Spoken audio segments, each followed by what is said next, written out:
The Buddha often stayed in Jetavana. This serene and tranquil monastery became one of his most cherished abodes. It was here that he spent many rainy seasons teaching and guiding his followers. The lush gardens and peaceful surroundings provided the perfect backdrop for deep meditation and reflection. The air was filled with a sense of calm and serenity, making it an ideal place for spiritual growth. This was a peaceful place. The gardens were meticulously maintained, with blooming flowers and towering trees providing shade and beauty. The sound of birds chirping and the gentle rustle of leaves in the breeze added to the sense of tranquility. Monks and nuns could often be seen walking slowly along the paths, lost in thought or engaged in quiet conversation. It was a sanctuary for teachings and reflection. Here, the Buddha shared his wisdom with his disciples, offering insights into the nature of suffering, the path to enlightenment, and the importance of compassion and mindfulness. The teachings were not just theoretical, they were practical guides for living a life of peace and harmony. Anāthapiṇḍika, a wealthy merchant, gifted Jetavana to the Buddha. His generosity was driven by a deep respect and admiration for the Buddha's teachings. Anāthapiṇḍika saw the potential for Jetavana to become a center of spiritual learning and growth, a place where people from all walks of life could come to seek guidance and solace. It became a center of learning. Monks and nuns gathered here to study the scriptures, engage in discussions, and deepen their understanding of the Buddha's teachings. The atmosphere was one of intellectual curiosity and spiritual dedication. The sound of chanting and the sight of monks engrossed in their studies were common sights in Jetavana. Monks and nuns gathered there. They came from far and wide, drawn by the reputation of Jetavana as a place of profound spiritual insight. The sense of community was strong, with everyone working together to support each other's practice and growth. The bonds formed in Jetavana were deep and lasting, creating a network of support and friendship that extended beyond the monastery walls. They listened to the Buddha's words. His teachings were delivered with clarity and compassion, addressing the needs and concerns of his followers. The Buddha's ability to connect with people on a personal level made his teachings all the more impactful. His words resonated deeply, offering guidance and inspiration to all who heard them. Jetavana was located near the city of Savatthi. This proximity made it accessible to many people, including merchants, scholars, and lay followers. Savatthi was a bustling city, and the presence of Jetavana added a spiritual dimension to its vibrant culture. The monastery became a beacon of peace and wisdom in the midst of the city's hustle and bustle. King Kosala ruled Savatthi. He was a wise and just ruler, known for his devotion to the welfare of his people. His reign was marked by prosperity and stability, and his support for the Buddha and his teachings played a significant role in this. The king's relationship with the Buddha was one of mutual respect and admiration. He was a devoted follower of the Buddha. King Pasenadi often visited Jetavana, seeking the Buddha's guidance on matters of state and personal conduct. His visits were marked by a deep sense of reverence and humility as he recognized the profound wisdom and compassion of the Buddha. King Kosala often visited Jetavana. These visits were not just formal occasions, they were opportunities for the king to engage in meaningful dialogue with the Buddha. The king valued these interactions as they provided him with insights that helped him govern his kingdom with wisdom and compassion. He sought guidance from the Buddha. The king's questions ranged from matters of governance to personal spiritual practice. The Buddha's answers were always thoughtful and insightful, offering practical advice that the king could apply in his daily life. These interactions were a testament to the Buddha's ability to connect with people from all walks of life. He listened to the teachings with great respect. The king's presence at Jetavana was a source of inspiration for many. His willingness to seek guidance and learn from the Buddha set an example for others to follow. It demonstrated that no matter one's status or position, there is always room for growth and learning. The Buddha's presence brought peace to the region. His teachings on compassion, mindfulness, and non-violence resonated deeply with the people of Savatthi and beyond. The influence of Jetavana extended far and wide, creating a ripple effect of peace and harmony that touched many lives. His teachings spread far and wide. Monks from Jetavana traveled to distant lands, sharing the Buddha's message of peace and enlightenment. Their efforts helped to establish Buddhism as a major spiritual tradition, with Jetavana serving as a key center of this growing movement. People from all walks of life came to learn from him. The diversity of Jetavana's visitors was a testament to the universal appeal of the Buddha's teachings. Merchants, scholars, farmers, and nobles all found value in his words. The monastery became a melting pot of ideas and experiences, enriching the spiritual journey of all who came. They found solace in his words. The Buddha's teachings offered comfort and hope to those who were suffering. His insights into the nature of suffering and the path to liberation provided a sense of direction and purpose.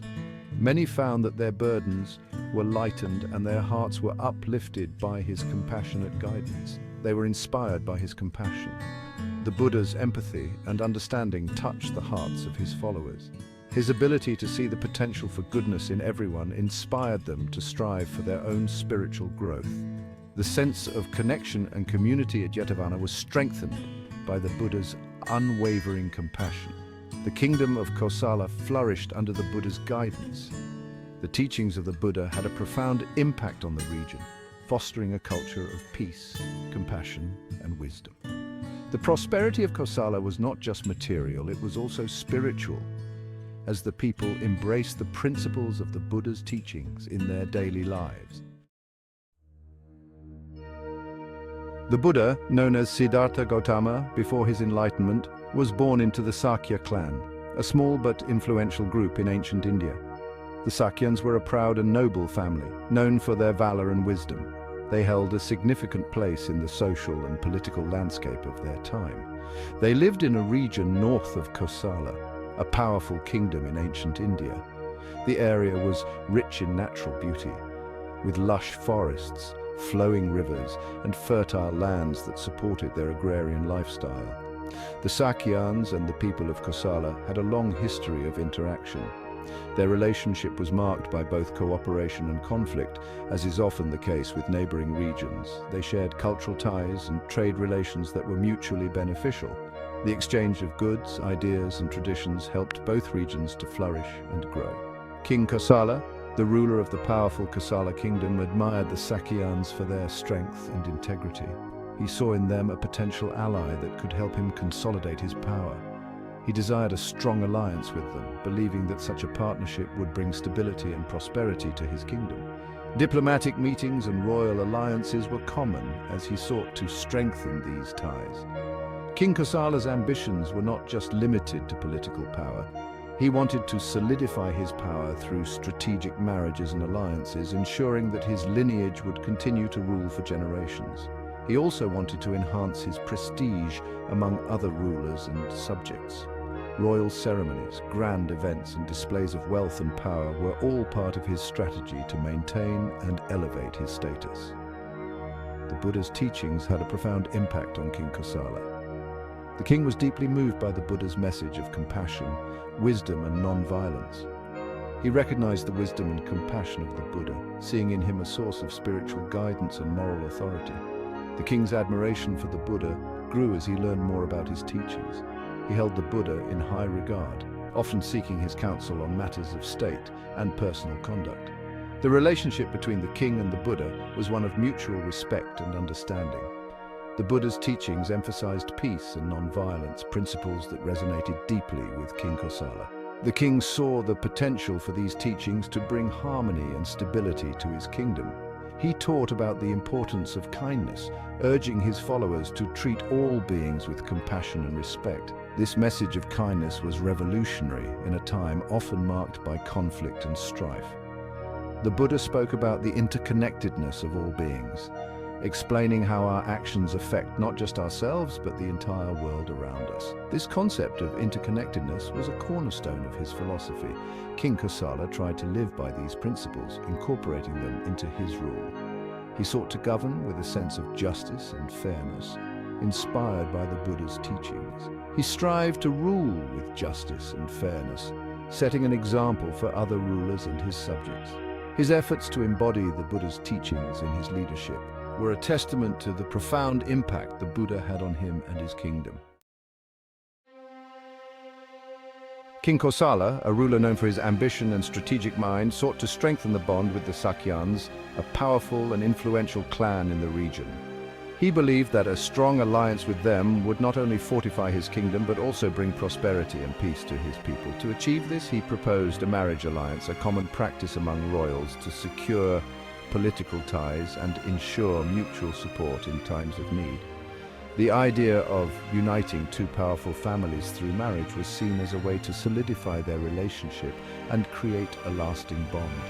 King Kosala expressed his desire to marry a princess from the Sakyan clan, hoping that this union would be the key to a stronger and more unified kingdom. He envisioned a future where the two clans would stand together, sharing their resources and strengths. However, the Sakyans were hesitant at first. They were a proud and independent people, wary of the king's intentions and the potential consequences of such an alliance. They feared that their autonomy might be compromised, and that they could become subservient to King Kosala's rule. The Sakyans' concerns were not unfounded. They were deeply worried about the king's motives and whether this marriage proposal was a genuine attempt at alliance or a strategic move to gain control over their clan. The tension in their discussions was palpable as they weighed the pros and cons of accepting the proposal. Meanwhile, King Kosala's ministers, aware of the Sakyans' reservations, devised a plan to ensure the marriage would take place.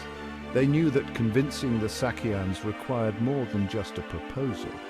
It needed a strategy that would address their fears and secure their agreement. The ministers suggested a cunning strategy, one that involved a bit of deception. They believed that presenting a woman who appeared to be a Sakyan princess would be enough to persuade the Sakyans to agree to the marriage. This plan, though risky, seemed to be the only way to achieve their goal. They found a beautiful young woman named Malika who, despite her humble origins, possessed the grace and poise of a royal. She was presented to the Sakyans as a princess, her appearance and demeanor convincing enough to pass as one of their own. Malika was introduced to the Sakyans as a Sakyan princess, and her charm and elegance quickly won them over. The Sakyans, believing her to be of noble blood, began to reconsider the marriage proposal, seeing it as a potential benefit rather than a threat. In reality, Malika was a slave girl, a fact that was carefully hidden from the Sakyans. The deception was complete, and the Sakyans were deceived into believing that they were forming an alliance with a true Sakyan princess. This ruse played a crucial role in their decision to accept the marriage proposal. The Sakyans agreed to the marriage, and King Kosala was overjoyed. The wedding was a grand affair, celebrated with much pomp and splendor. The union was seen as a significant achievement for King Kosala, who believed that he had successfully secured a powerful alliance. King Kosala married Malika, fully convinced that she was a true Sakyan princess. He treated her with the respect and honor befitting a royal, unaware of the deception that had taken place. Their marriage was celebrated throughout the kingdom, symbolizing the unity of two powerful clans. From this union, a son was born. They named him Vidudaba, a name that carried the hope and promise of a bright future. Vidudaba was seen as a symbol of the alliance between Kosala and the Sakyans, a living testament to the bond that had been forged through marriage. Vidudaba grew up as a prince of Kosala, surrounded by the luxuries and privileges of royal life. He was trained in the arts of war and governance, preparing him for the responsibilities that lay ahead. His upbringing was a blend of Kosalan and Sakyan traditions, reflecting his unique heritage. Vidudaba was also believed to have Sakyan blood, a fact that added to his prestige and importance. His mixed heritage was seen as a strength, a bridge between two powerful clans. As he grew older, Vidudaba's identity as a prince of both Kosala and the Sakyans became a central part of his legacy, shaping his destiny and the future of the kingdom.